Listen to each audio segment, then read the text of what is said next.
Welcome to the G5 Hive and our next installment of our Worker Bee series, where a deep dive in the G5 college football landscape with the folks that know the teams the best. If you're watching us on YouTube, please hit that like and subscribe button. And if you're listening to us in podcast form, please rate and review.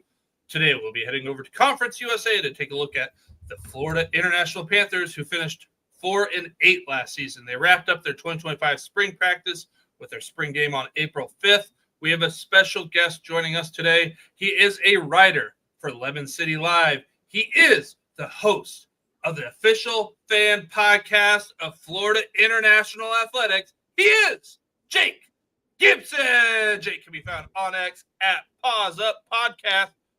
Welcome to the show, Jake.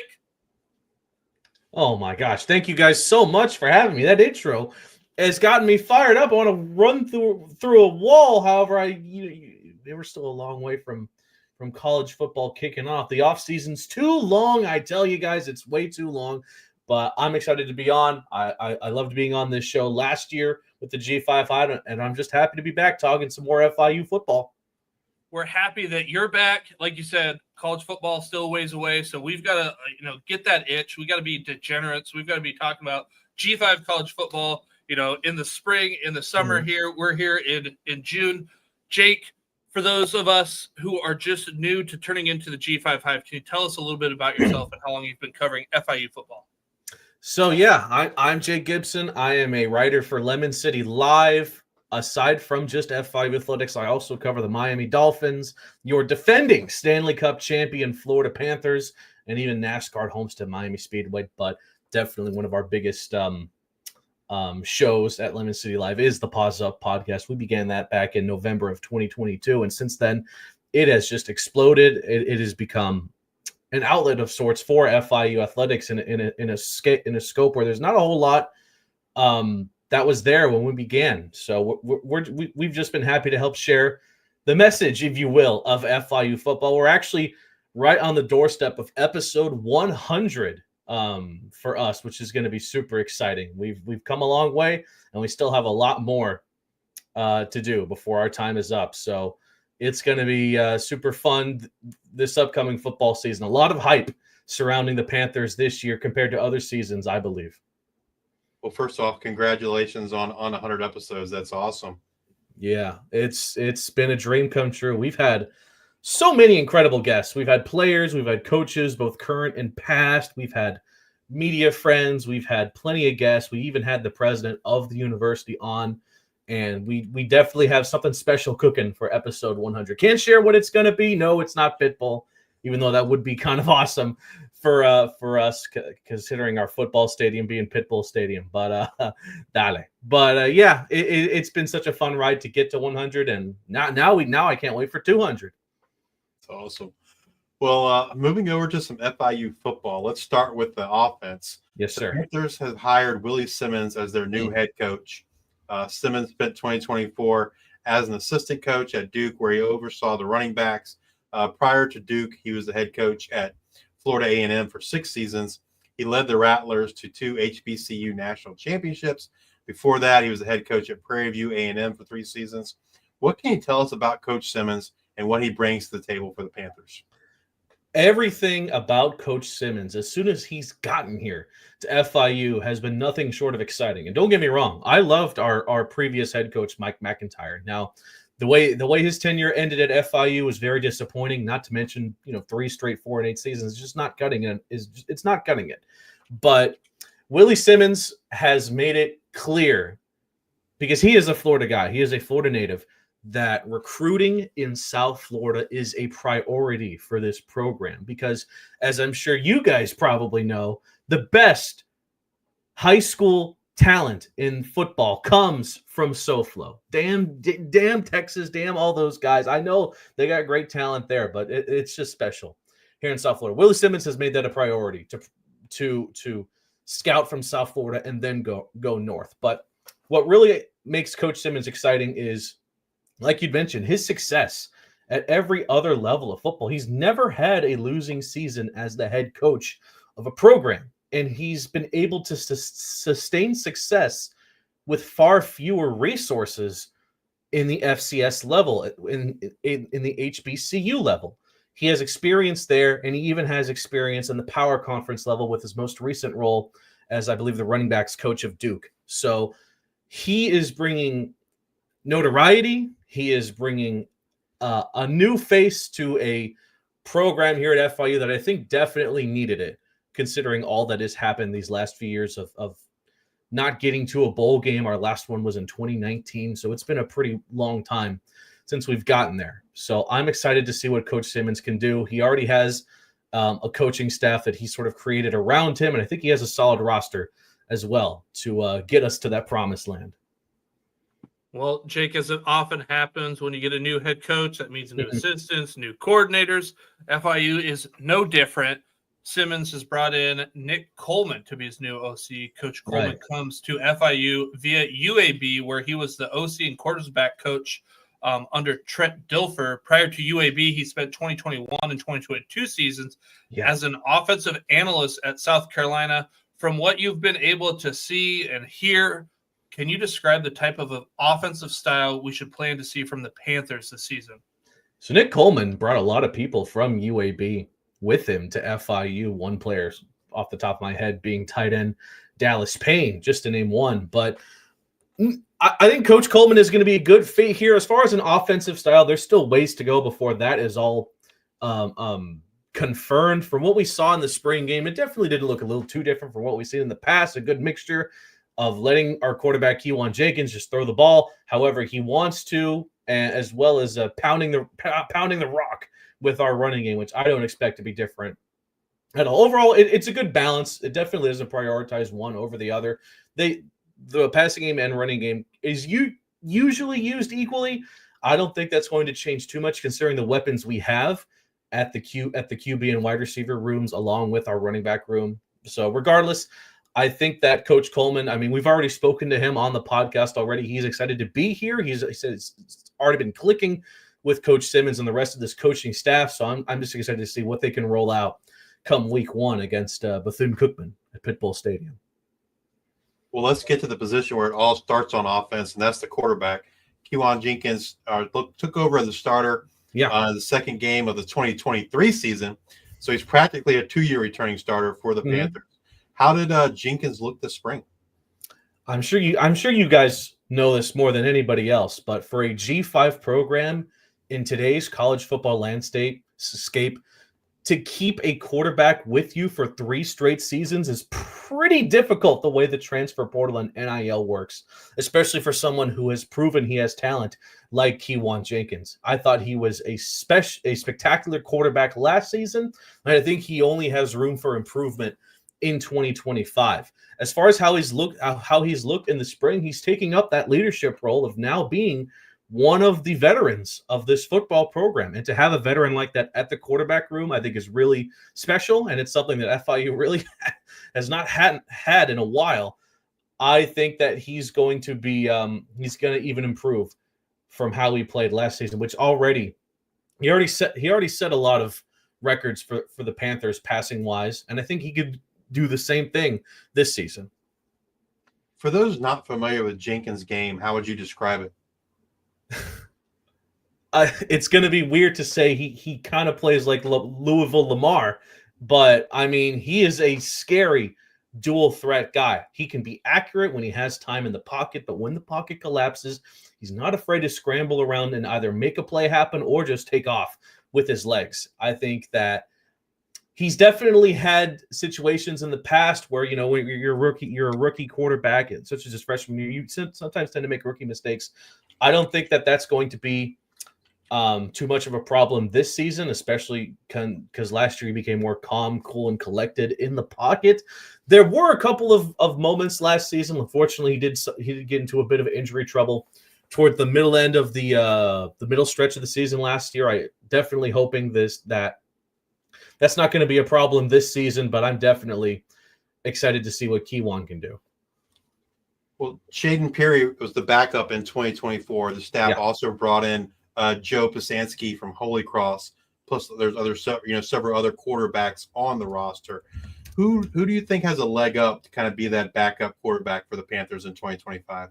I think that's definitely going to be the only question in as far as the quarterback room. Like I said, I'm very happy to report that, yeah, we have a quarterback that's going to be the day one starter. We don't have to worry about that at all here at FIU. As far as who could be the backup, I have liked what I've seen from Joe Pazanski and what he was able to do at Holy Cross. Aside from that, you have Clayton Deese, who has also been here, who was also here last season. He is another local guy from Palmetto. I definitely think it could be between those two guys, between Joe and Clayton. We have a bunch of other guys we've brought in, such as Christian Langford, who is a freshman that we just picked up. It's going to be tough. I can't really give you a direct answer on who could be the backup right now. I wouldn't be surprised if it was Joe Pazanski because he is entering as a senior. He has a ton of experience at the SCS level. But then you have a guy like Clayton Deese who is still looking to break out here at FIU. So I think it's going to be a toss-up between those two guys. Well, moving on to the running game, in 2024, the Panthers utilized kind of a 1-2 punch with Keon Owens and Lexington Joseph.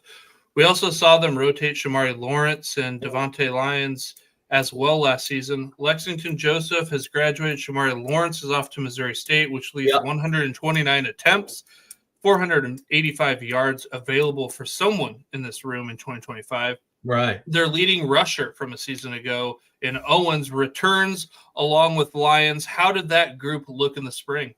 Exciting, because it's a combination of those returners, like you said, with Keyshawn Owens and Devontae Lyons alongside some of the new guys we brought in. But as far as now, I know I said exciting. It's also been a little weird, this running back room, because we brought in A.J. Allen through the transfer portal, who was a running back from the University of Miami. He looked really good in the spring. I was excited to see what he was going to do. And then he entered the transfer portal after like a month and a half, maybe 2 months. It's crazy how the transfer portal has affected college football, especially at the G5 level, where you can just go in and go out almost immediately. It's very weird. However, losing A.J. Allen got us Anthony Carey from Georgia Tech, who I'm really excited to see perform at FIU. I always like it when we grab guys from the power conference level who have the skill to compete, but maybe aren't getting enough snaps there, and see what they can do in the G5 level here. So all of that said, I think our running room is going to be very dangerous. We might have a three-headed monster here with Lyons, Keyshawn, and Carey. Well, did anyone stand out to you in the spring? Keyshawn played very similar to how he played last season. That's going to be exciting to see. Lyons really broke out towards the latter end of last season. In those last few games, especially against Jacksonville State, he really, really surprised us with how well he did. So, and we really haven't seen much of Anthony Carey because he really just got here. So I can't really talk much about what he can bring to the table. All I know is I've seen his film, and he definitely looks like he can be a big presence here in this running game. So as far as anyone who stood out, not really, but I think that's a good thing because everybody has looked equally great. So you talked about maybe a three-headed monster here coming into the season. Yeah. Previous staff used kind of a 1-2 punch. So looking at this maybe committee style, again, not being able to know what Anthony Carey has to offer necessarily. For people who don't know Owens or Lyons style, how would you describe their playing style? Keyshawn Owens and Devontae Lyons can basically be used at any point during the game. They're not really they don't specialize in either your goal line guy or your first to 10 guy. They can just be used however the game goes. Anthony Carey could be sort of the same thing. So if they want to utilize a running back specifically for those 3rd and short or maybe 4th and 1 chances or goal lines, it's definitely going to be a battle for that. However, basically, if you're ready to go, you have fresh legs, and you can contribute to this running game for FIU, you can make your case for getting on the field as much as you want. So between Owens and Lyons definitely towards the latter end of the season had some of the crazier breakouts that we really hadn't seen in a while for the offense at FIU. It took a very long time for a runner to get over 100 yards rushing in a game for last season until Devontae Lyons came in and did that in either the second to last or maybe it was the final game of last season when he was able to do it. So I think they're going to be evenly distributed. All right. Well, who do you think gets that first carry against Bethune-Cookman? I think it's going to be Keyshawn because he was our guy last season alongside Lawrence and Lexington. We called him Flex. That was his nickname. But Keyshawn, he was our guy. I definitely wouldn't be shocked if he gets there. But it could be a coin flip on really who gets it. Anyone, especially when we get closer towards the fall camps, any one of these three guys could make the case for being that starting back.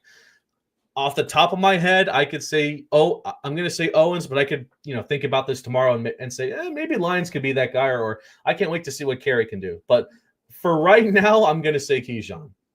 All right, so you say Keyshawn, and I asked you, and you're like, you answered, and you're like, it's a coin flip. Is it a true 50-50 coin flip, or is it like a 60-40 coin flip? You need a three-headed coin because there's three running backs who could take up that spot. It's a 33% coin flip. Yeah, Owens, Lyons, and Carey. I really can't tell you one guy specifically who could be the starter. The running room has that much depth and it has that much talent where any of those guys could be the starter. And I'm very happy that's the case. It's going to make for a very exciting fall camp. Well, let's move over to the wide receivers. In back-to-back seasons, the Panthers have lost their all-conference wide receiver to the transfer portal. Last year, they saw Chris Mitchell transfer to Notre Dame. This season, it was Eric Rivers off to Georgia Tech. It didn't stop there, though, as they lose their second leading receiver, Dean Patterson, also to Georgia Tech. And their wide receiver 3, Nezaviah Burris, has graduated. Yeah. That leaves a lot of opportunities here in 2025. Their leading returner from 2024 is Sequan Nopierre. Mm-hmm. He accounted for 9 receptions, 73 yards. To kind of give you an idea of the opportunity available in this room, there are 224 targets, 2,116 yards, 20 touchdowns vacated. The staff brings in Alex Perry from Hawaii and 3 additional transfers after the spring. What are the expectations for the wide receivers as we head into the fall camp? By the way, I think that's why getting that running back from Georgia Tech, Carey, was fair because they got 2 of our top wide receivers. It's crazy how they both went to Georgia Tech. I wish them the best of luck. They were 2 great players, 2 good gentlemen. It's definitely one of the most wide open spots on this entire roster. Who could be the wide receiver 1, 2, and 3? Because, like you said, so much talent was lost last season that the coaching staff, this roster, they need to start fresh. They do have a few returners, and they've gotten some guys from the transfer portal that we have high hopes on. Alex Perry, I think, is probably the guy that impressed us the most in the spring game, which thankfully for us, we had a spring game, and it wasn't even like a practice. It was an actual football game, which was fun to watch. Alex Perry definitely, I think, made the biggest impression from that game specifically. He's a transfer from Hawaii. He made some very nice plays with either Keywan or some of the other guys we've had in rotation during that game. I'm going to be very excited to see if he can lock up that wide receiver 1 spot. But again, it's so wide open right now because of all that talent lost. It's again, the fall camps are going to be very interesting because I don't know if you're going to ask me who's going to be starting for the wide receiver room. I have no idea. It's going to be so tough to discern who could be that guy. But I do see Alex Perry being part of that. One guy that transferred in last year that I think a lot of folks were excited for was Juju Lewis. He got injured, missed the season. Yeah. How is his recovery from injury coming along? He should be good to go come the start of the regular season. He's progressed well. And you said it yourself. I'm really excited to see what he can do come week one because he had so much potential. Again, another guy from Georgia Tech that we brought in. He has a lot of potential from what we've been able to see before that injury. So I think by the time the regular season rolls around, he will be good to go. So yeah. In previous seasons, it seemed FIU in terms of like targeting receivers, it was really driven towards the guys on the outside. Do you think with this new staff, it's going to be similar, or do you think they might target the guy in the slot more often? I don't know. I mean, you have some guys that you brought in, like Tavares Dawson, who was definitely known for making big time plays towards the like the deep ball kind of plays. I don't know if they're going to immediately change how they get receivers open. We haven't really had enough time to really discern that with these new guys, with this new coaching staff. And we had one spring game, which the final score was 7-2. You know, that spring game did a better job showcasing our defense more than it did our offense. So the thing is, if you have a great quarterback, the wide receivers can become great by proxy. And I do think that's the case we could potentially have with Keywan Jacobs, where he can get guys open as the play goes along. And if our offensive line, who we have brought in a lot of new faces to via the transfer portal, they can give Jenkins enough time in the pocket, he can get guys open. It's just a matter of, there were some frustrating drops that a lot of players had last season. Eric Rivers, who we mentioned earlier, he was definitely our best receiver last season, but he also had a lot of crazy drops. He had like one insane drop per game that obviously he would make up for later with a crazy touchdown. So it's tough to say if the game plan on how they're going to utilize receivers is going to change severely. I wouldn't expect it to change severely from what they've been doing, because it has garnered so much success for this offense in the past. Realizing it's early June and we got a lot of football still to happen before we even get to the games. But if you had to make an educated guess today on who will step up and kind of be the lead wide receiver for this offense in 2025, who would that be?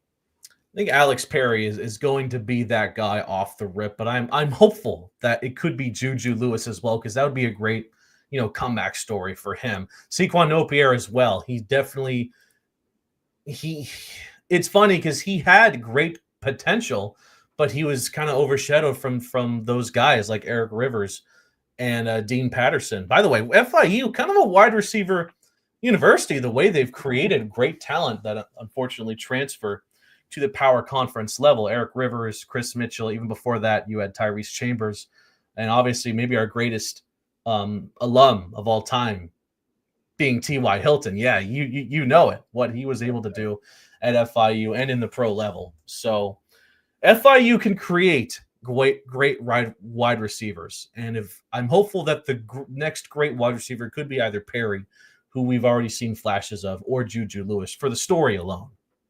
Now, all right, for this coin, do we need a 3-headed coin or what's your confidence level, I guess? I definitely say at the moment, from what we've seen in such short notice, Alex Perry, I think, could definitely be the wide receiver 1. After that, wide receiver 2 and 3, kind of up for debate. You could definitely, you're going to need a normal coin for that. But yeah, I definitely feel like I'm excited to see Alex Perry and this offense perform in a real game. I think Bethune-Cookman's going to be a pretty good, they're an FCS team, I know. But I think they're going to be it's going to be a good showcase of what this offense can do when everything's clicking. Gotcha. Well, with the coaching change, what have you been able to learn in terms of how the tight ends will be utilized in this offense? Yeah. So, for almost all of Mike McIntyre's tenure, tight ends were essentially just extra linemen. The way they've been utilized, they don't get a whole lot of catches, and when they do, it's nothing crazy it's nothing unusual like the screen pass for a few yards. Definitely the kind of plays that the defense isn't expecting because of how underutilized the tight ends are as offensive weapons. I don't know if that's going to immediately change because, like I said, when Keywan Jacobs gets a lot of time in the pocket, great things tend to happen. So if you want another guy protecting him to make that happen with your wide receivers, then that's how you're probably going to utilize the tight ends again. Now, we did see a couple of interesting plays during the spring game, which did involve tight ends, and as far as returners, there weren't a whole lot that came back. Unfortunately, marketing alone, we took a big hit losing the Beer brothers in Rocky Beers and Rowdy Beers. They were cool guys. Unfortunately, they're gone. But no, I off the rip, I think you're not going to see some crazy tight end breakout the way that Jonnu Smith broke out for the Miami Dolphins. By the way, he's an FIU alum, so just wanted to throw that out there when I could. It's kind of cool having it a player who played for your local college played for the local team as well. I think that's super sick, and Jonnu's that guy.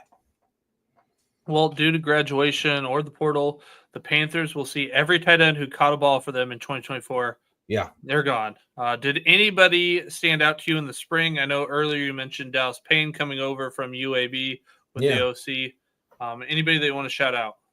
Unfortunately, Payne looked really good during early practices. However, he did suffer an injury during practices as well. But I do think that Payne is going to be like Juju Lewis. It's going to be good to go when week one rolls around. I'm excited to see how they could utilize Payne because his film in UAB was really, really solid. And they just got Justin Cayenne. I mean, I know he comes from the Ivy League, but he definitely made some very solid plays for Penn during his time there. So again, it's kind of an open shoot as to who could be the starter come tight end. I if I had to assume, I would probably say Dallas Payne because definitely Nick Coleman, our OC, is used to him and what he can bring to an offense. Again, he's one of the guys that Coleman and was able to bring in from UAB. So I'm hopeful Payne can be that guy. And I'm not just saying that because we had him on our show already.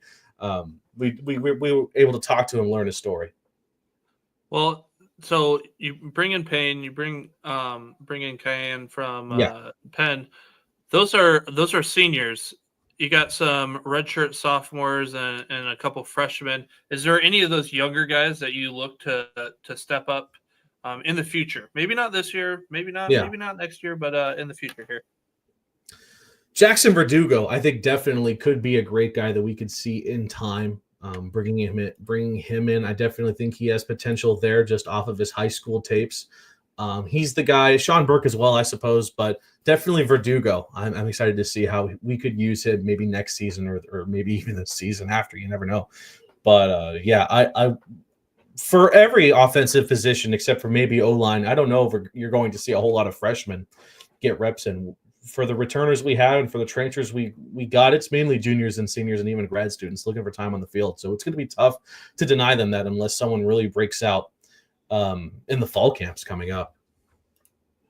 Well, this offensive line looked to be a strength heading into the 2024 season. Yeah, that 2025 season might be a different story as the room sees several guys transfer out, including 4 starters. The lone returning guy from this line is a good one. Conference USA All-Freshman team member Jaheim Buchanan. I do want to note that Buchanan came in as a center, but he started at left guard, and he seemed like he's very versatile as he played snaps at all positions along the offensive line there in 2024. I'm sure the suspension of center John Bach II threw the staff off in 2024 as it seemed like it kind of caused a ripple effect last season as they looked for a new center. And, that's where Jaheim Buchanan not only came in, but excelled. Jalil Davis is also returning on the interior to help this line in 2025. On paper, it looks like this line could be maybe a potential issue, but I'm kind of curious what your expectations are. Definitely probably one of the biggest holes in this entire roster. I wouldn't even say it's a hole. They actually did a great job through the transfer portal getting new talent. I would say there's definitely more questions than answers with how this offensive line could look come the start of the season. We lost a lot of talent last year, but I am thankful we were able to keep Buchanan in there because he was definitely a bright spot on that offensive line from last season. And that whole Bach thing, it was weird the way that went because they had to come up with so many new combinations as the season progressed last year. And when Bach did play, I thought he was pretty good, but definitely that they missed him. They missed kind of having stability at the offensive line, which they kind of had from going from 2023 to 2024. They had a lot of returners that season, quite a bit, but this season's definitely not the case. Well, even though it was a challenge last year, it sounds like it probably helped, or at least to help, guys got some additional experience, played some different positions, and maybe that'll help this 2025 line. Mm-hmm.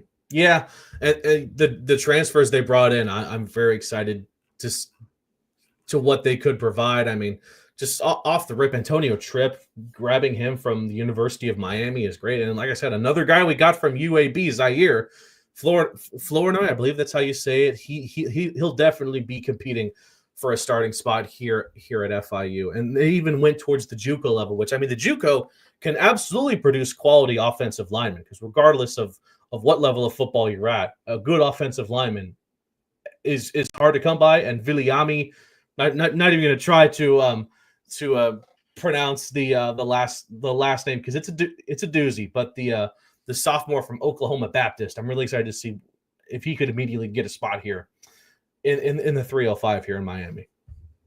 I spoke earlier about Buchanan and his versatility. Is there any indication as to where he might line up for the line this season? The thing with his versatility is that you can throw him into any position in the offensive line and he'll give you good reps. So it's just going to be a matter of how he's going to mesh with all these newcomers, because he could go quite literally anywhere he wants to on the line. He's that like you said, versatile.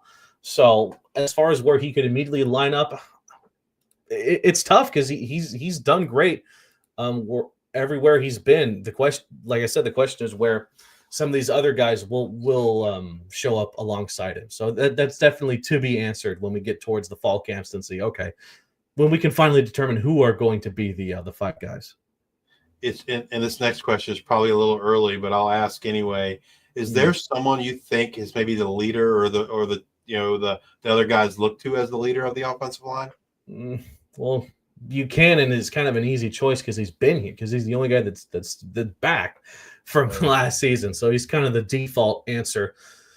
As far as other guys, I mean, you do have a pretty good amount of juniors and seniors that are all taking up leadership roles, regardless of if they've been here or not, if they've picked them up through the transfer portal. We do have a pretty good amount of guys like that, but we also have a lot of freshmen who definitely need reps as well. Our freshman signing class had a lot of offensive linemen featured, and they all look really good.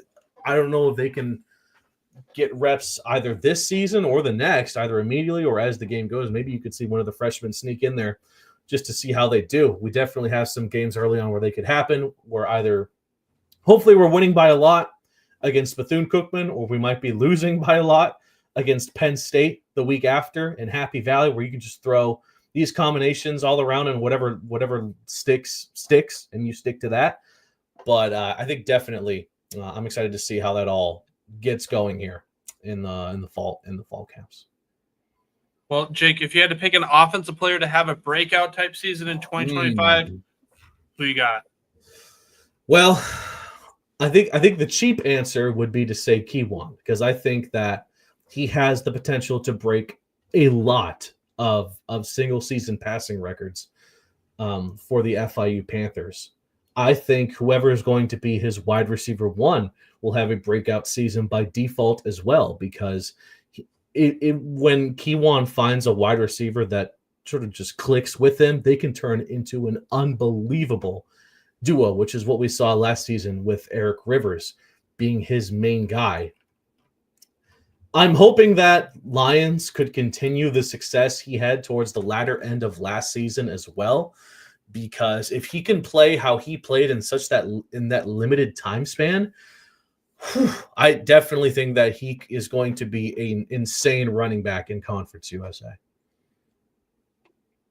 Well, I know the question was to give you one, but it's tough because if I had to give you one, it'd be Kiwan, but that's kind of a cheap answer, you know?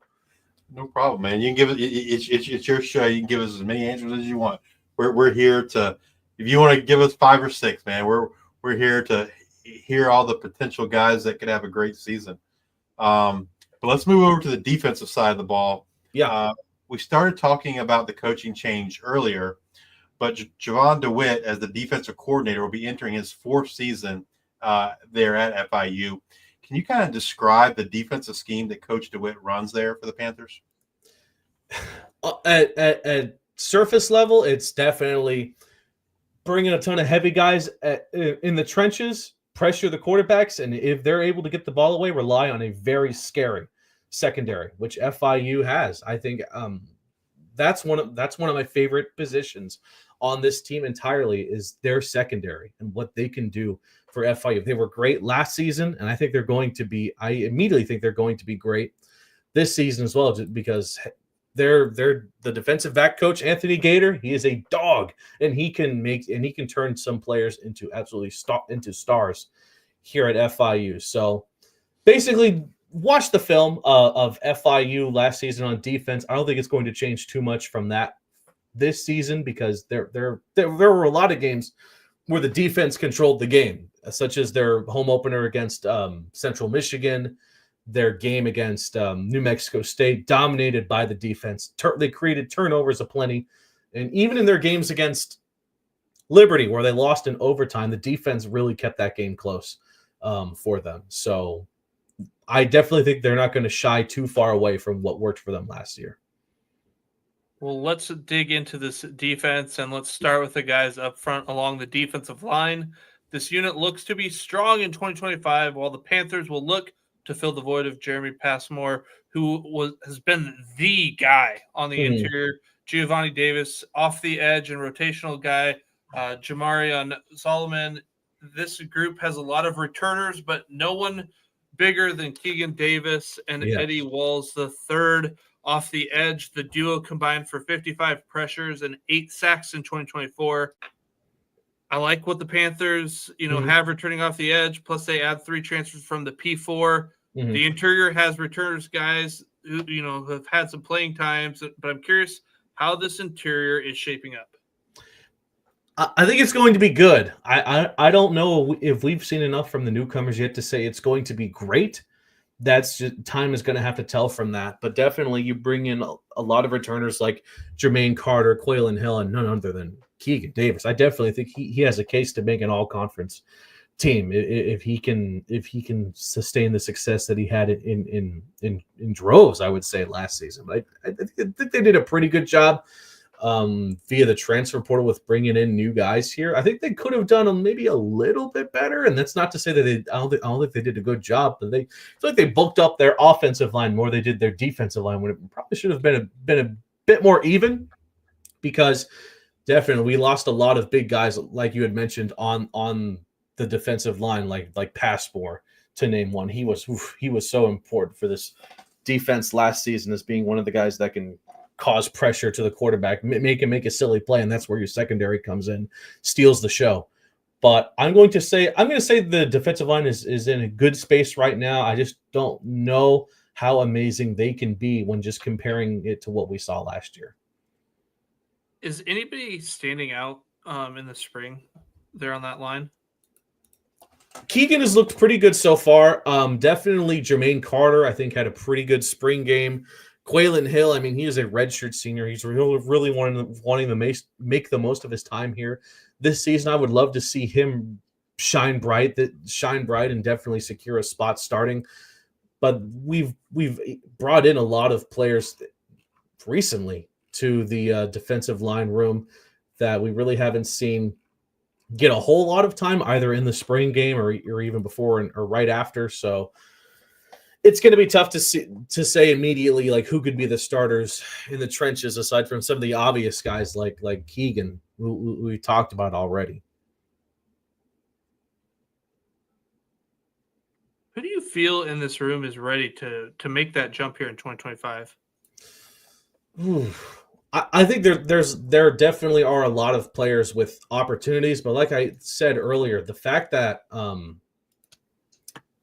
Keegan Davis didn't really get any accolades for what he was able to do, and for how important he had been at times for this group, I definitely feel like he wants to make it clear that he deserves to get an all-conference spot this season. So if he wants to become the guy on in the trenches, I definitely hope it's going to begin. Again, it would be a great story to watch.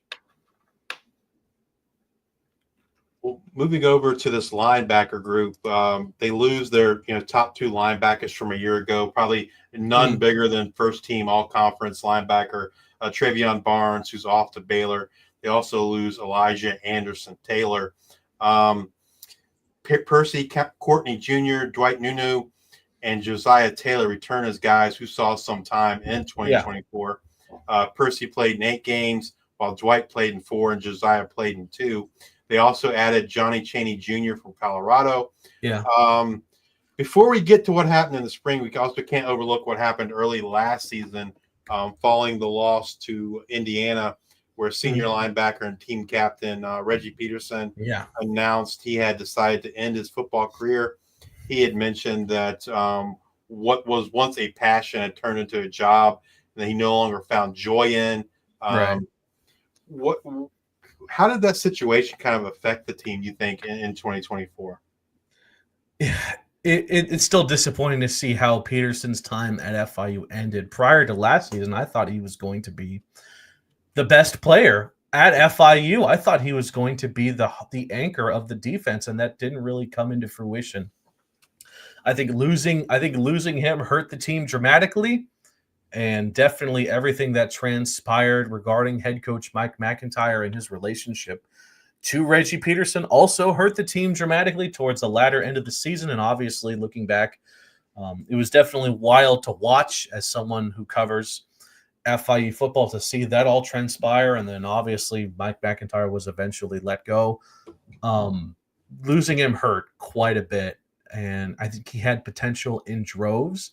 Thankfully, FIU's linebacker room last season was still solid, even without Peterson for the most part. And they did bring in some guys that I think are going to pop off, like Percy, Courtney, and Dwight Nunu.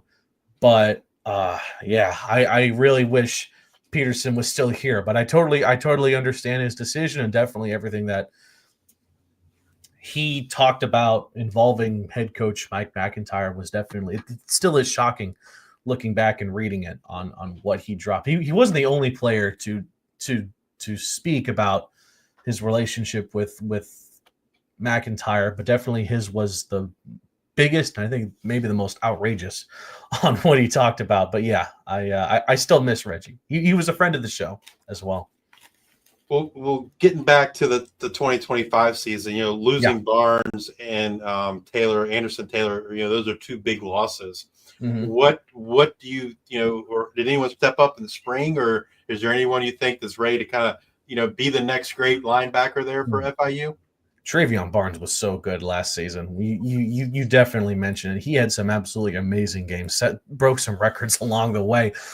I would really like to see Percy Courtney Jr. and Dwight Nunu become the 1-2 punch for this linebacker room this season. I think they're both experienced veterans now that can take that next leap and become the stars that this linebacker group needs. But they definitely brought in a few guys from the transfer portal I'm excited to see go, such as Aaron Armitage, I believe, from Stanford. I'm hopeful to see if he can immediately come in and grab some time as a starting spot. Johnny Chaney Jr.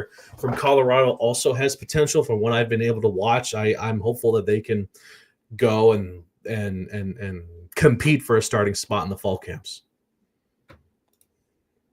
Well, Jake, we've made it here. This is the spot that you wanted to talk about. It's a secondary. This defensive backfield will see several new starters here in 2025. Of their 5 starters from a season ago, only cornerback Brian Blades' second returns. Other than Blades, there are 6 others returners who saw game action in 2024. The staff also brought in 4 transfers, 2 safeties, 2 cornerbacks. Given the losses to the secondary and your excitement, what is the expectation for this room heading into 2025? I'm still expecting them to be led by a solid coach, which they will be, and to become absolute game breakers for opposing offenses, because that's kind of the expectation now with Anthony Gator, who is a former Panther, a former NFL player, and now is coaching the secondary to bring to this group. And last season was absolutely incredible. A lot of high-end players of FIU secondary last season. Limited touchdowns, allowed no touchdowns as a matter of fact.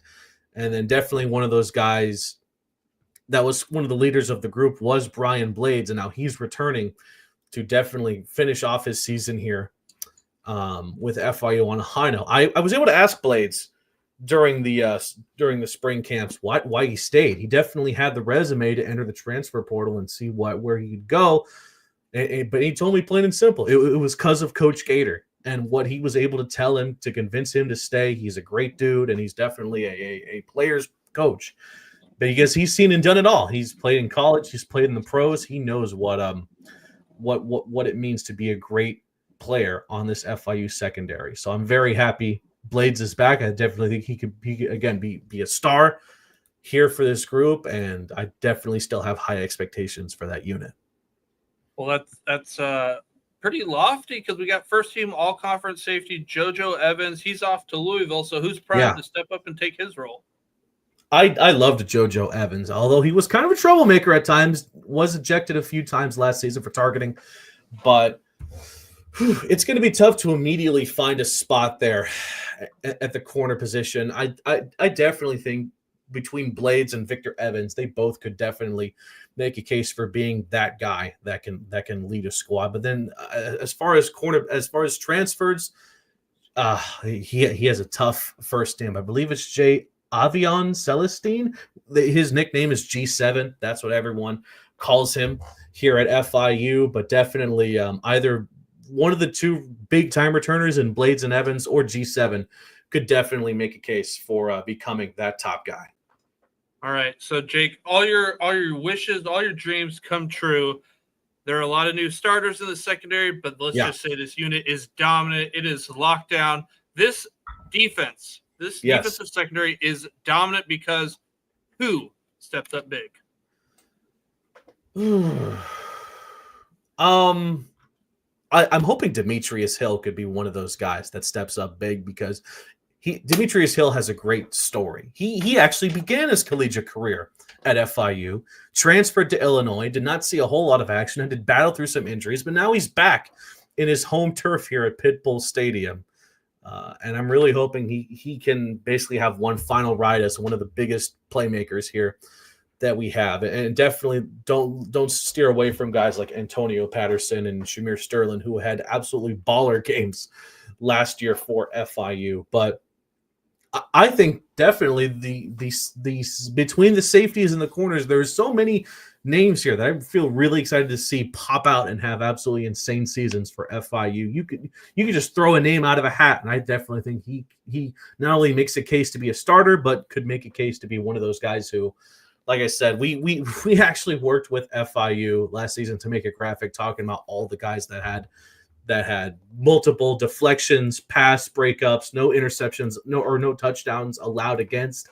The names kept going on and on and on. And a lot of those guys, Mr. Clark, Blades, Evans, they're back and they're looking to once again just be as consistently good as they were at times last year. All right, Jake, if you had to pick a defensive player to have a breakout type season in 2025, who would that be? For the storyline, from a storyline perspective, Demetrius Hill, because it would just be so awesome to see his redemption story. But aside from that, I definitely think that Keegan Davis could be that guy who absolutely has a baller year, is FIU's representative on defense, if you will, for conference accolades, either first or second team. I definitely think he has the potential to make either one of those groups. So from a storyline, because I love a good story, and there have been great stories in FIU in the past, Demetrius Hill could be a great one. Keegan Davis, I think, is also a realistic pick on who could have that kind of breakout year. All right, we've made it through the offense, defense, but we cannot neglect special teams. Yeah. How are those units looking, and are there any concerns? Kicking wise, I think there could be some concerns. I'm going to be honest. Between the two kickers we had, I think there were 4 or 5 missed field goals in the spring game at Pit Bull Stadium. We talked about it with Willie Simmons. He credited that towards their first time kicking inside Pit Bull Stadium, not to mention the difference in field types. I mean, the practice fields, I believe, are natural grass, but the field at Pit Bull Stadium is a field turf. He credited that, but it's still, it's not, it doesn't exude confidence seeing how many misses our kickers had in that spring game, but definitely with time, they could improve. Again, Noah Grant, another guy that came from UAB, a senior kicker. I think he could definitely make the be that starter. I mean, punting wise, I think FIU is going to be okay towards that as well.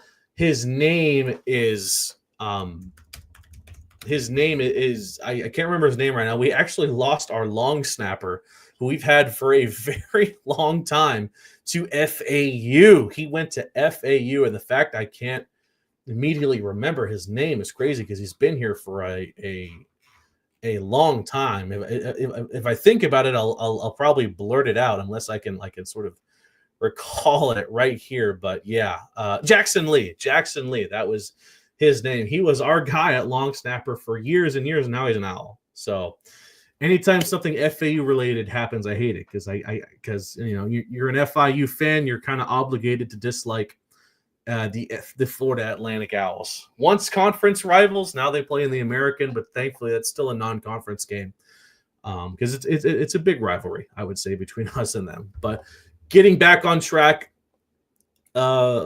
kicking wise, I was not impressed at all during that spring game. I'm hoping that they can work on that.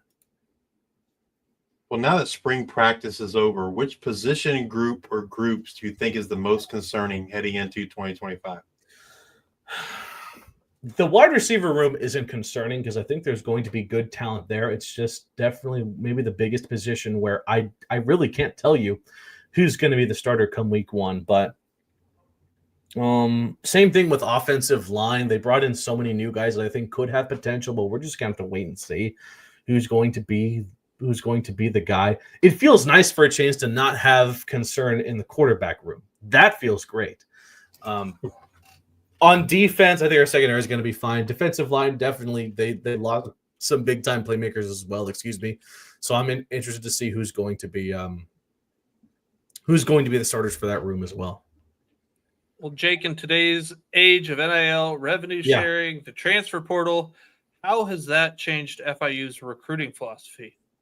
They're grabbing a lot of guys from the transfer portal, like I had mentioned, from the South Florida area. Their signing class of freshman pickups the majority of them are from Dade, Broward, West Palm, that sort of group of Florida, which is awesome to see as a native South Floridian and ball knower of talent in the South Florida area. I mean, the fact that the high school state championships are going to be at Pitbull Stadium for the next couple of years is such a sweepstakes win for Willie Simmons, being able to see the best high school talent in the state play at his own barn at Pitbull Stadium is so nice. But definitely they have prioritized South Florida recruiting, and I think as far as transfer portal pickups as well, they've definitely gone kind of across the country. They've kind of balanced it out between the JUCO level and the Power Conference level with some G5 pickups here and there, which I think is super fun to watch. And they're not done. They're still bringing in new guys. They've brought in players these last few days. They're expected to bring in new guys for a while now. So I'm excited to see some of the other new guys we can bring in. That's definitely going to make things more interesting in the fall camps to see who could grab those starting spots. Well, you talked about the talent there in South Florida. Yeah. Do you see that like these P4 schools seems to be, plucking all of these G5 guys from the teams as you see with like all the all conference teams and not a lot of those guys coming back. Do you think that like helps FIU weirdly because it leaves more talent there to grab from the high school ranks of just like you said, all this great talent that is homegrown? It's a good question, and I'm going to say, yeah, we've spoken to transfers who are from the South Florida area who played at the Power Conference of like G7, for example. He's a South Florida guy. He went to Arizona, which is on the other side of the country. Now he's back at FIU, and he said he's super excited about that because he was so used to playing in the hot, humid weather here in Florida, being used to the temperatures and the rain and everything that comes with that. I do think that actually does help out FIU quite a bit. And so far, I think they've been pretty successful at that in keeping talent here in South Florida, as well as bringing back talent from South Florida who have been to other spots across the country, mainly at the Power Conference level, that want to come back home and either play in front of the friends and family or just, more reps or all of the above. Well, what do you think the main strength of this 2025 team is? That running game. I'm stoked to see how the running backs themselves will gel with this offensive line. And if both sides of the offense are clicking, then that running back room could lead the offense, which it's crazy because I think Keewan Jenkins is going to have a great season as the quarterback of this team. But if the running back room of all the backs are as successful as I think they could be, my gosh, this could be a ground and pound kind of offense here at FIU, which would be fun to watch if they're that successful. So I definitely have high hopes on that running back room, and also the secondary on defense because of consistency, because of what they've been able to do last season. Now I think they can carry that over to this year. Well, Jake, you talked about consistency, and nothing has been more consistent than FIU and 4-8 lately. Yes. But what does success look like for the Panthers in 2025? Get into a bowl game. I think that's the bar, is to get 6 wins and get into a bowl game. It's what we're all yearning for down here in the 305, especially because you have I would say a pretty favorable schedule as well. I think the non-conference is pretty tough. Like I said, Bethune-Cookman's an FCS team. However, we lost to an FCS team last year in Monmouth. The loss to Monmouth. But now you bring in Bethune-Cookman at Pippel Stadium. I think they'll get the job done there. You have to take on Penn State. And I mean, listen, no one thought Northern Illinois was going to beat Notre Dame until it happened. So I'm not saying it's an impossibility, but Penn State, I mean, gosh, they kept so much talent from last season that they could be one of the top, like maybe number 3, 2, or 1 in the AP poll once the season begins. And then you have FAU, who the Panthers have not beaten since, I believe, 2018, 2016. It's unfortunately been a really one-sided rivalry as of late. And then you have UConn, who had a really good season last year, beat UNC in I believe the Fenway Bowl. So they're not going to be easy. You play them in East Hartford as well. But Conference USA is so wide open. So many other teams lost a lot of talent to the transfer portal, or even coaches in general have left Conference USA. It's not just FIU who has a brand new coach. A lot of these teams have new coaches. You have schools in UTEP and Kennesaw State who I don't expect to have a lot. Well, we don't even play UTEP, but there are a lot of schools who I don't think did a great job in getting better this season. And then you have 2 new teams from the FCS in Missouri State and Delaware, who thankfully I think who FIU plays both of them this season. So I think that was a good draw as well. You don't have to go to the West Coast because we don't play UTEP or New Mexico State, because Conference USA is kind of spread out like that. I think that especially towards the conference stretch of the season, we have a very favorable schedule. So I think 6 wins is a real possibility. As a matter of fact, on a previous episode of the pod, we did a way too early record prediction. I got to 7-5, and that was realistic. My co-host Kevin Barral got to 7-5 as well. A good friend of the show had us going 12-0, and I was like, okay, sure. But I don't know if we're gonna compete for a Conference USA title. I think definitely some of the favorites for that got to be Western Kentucky, Liberty, Jacksonville State, but it could happen if things roll our way, because that's how wide open this conference is, I believe. But definitely get to a bowl game, and the fans here are going to be happy. If Willie Simmons wants to continue his streak of having a winning record as the head coach of a program, by all means, go for that as well. But I think 6-6, that's going to be success for this FIU squad off the rip. So Jake, you mentioned you can't win a conference championship with your non-conference games. So I want to kind of just go through this real quick.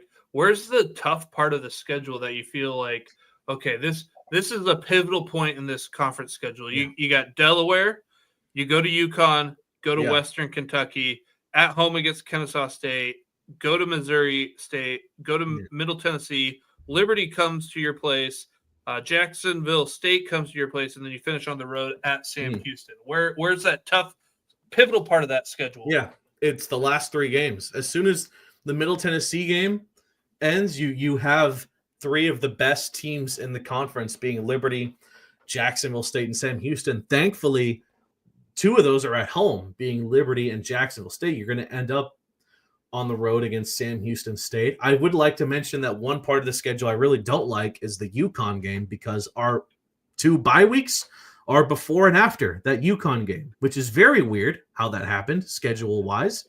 I would have much appreciated a bye week after the Middle Tennessee game leading up to that final stretch of the season. That would have been nice. But, it is what it is. So, but, yeah.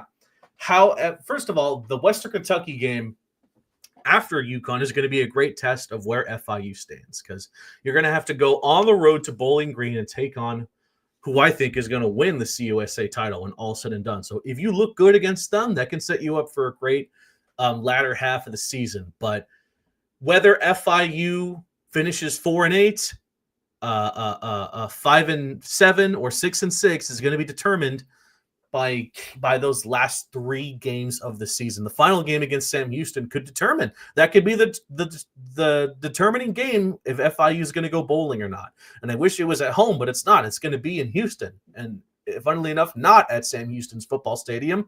It's going to be at that MLS stadium they're going to be playing at, because their usual stadium is going to be getting some press box renovations or something. So, that's a gauntlet to end the season, starting against Liberty, Jack State, and then Sam Houston. Well, Jake, we've covered a lot of ground today, but is there anything else you want to share or think that we should know about this 2025 Florida International Panthers football team? One thing that always draws attention are our Vice uniforms. I can say yes, we are going to have new Vice uniforms this upcoming season. No idea what they're going to look like. If I had to pick a date, if I could pick the Vice night based on what we've seen the last couple of years, the Vice night is always on a midweek game, because from the month of October, Conference USA has a bunch of midweek games on national television like CBS or CBS Sports Network and ESPNU. For example, the only game that lines up for that is the game against Kennesaw State, October 21st. I think that's the ESPNU game as well. So that's going to be the Vice night game if you want something to watch. I know it always pops off on social media when our Vice uniforms are revealed, because I think it's such an awesome look. It is. It really is. They're pretty awesome. that we've been able to do. And I mean, I'm excited to see what we're going to do, because we had the original black jerseys last season. We had the all whites. What are they going to do this year? I'm excited to see the way they're going to go for that. But I think definitely, aside from just uniforms, definitely keep an eye out on the Panthers to see if they can finally go bowling. It's what the fan base of FIU wants so badly. I mentioned it at the top. 2019 was the last time we went bowling, and we didn't win that game. It was a loss to Arkansas State in the Camellia Bowl. So we're yearning for success. I think that, especially with our new head coach, Willie Simmons, who I feel really confident on, I think definitely we could see success sooner than later this year for the Panthers. Well, Jake, thank you very much for taking time out of your day to spend with us and share your knowledge. We greatly appreciate it. Oh, thank you guys so much for having me. If you're watching on YouTube, please hit that like and subscribe button. And if you're listening in podcast form, please rate and review on Spotify or Apple Podcasts. Thank you all for your support. And until the next time, we are the G5 Hive.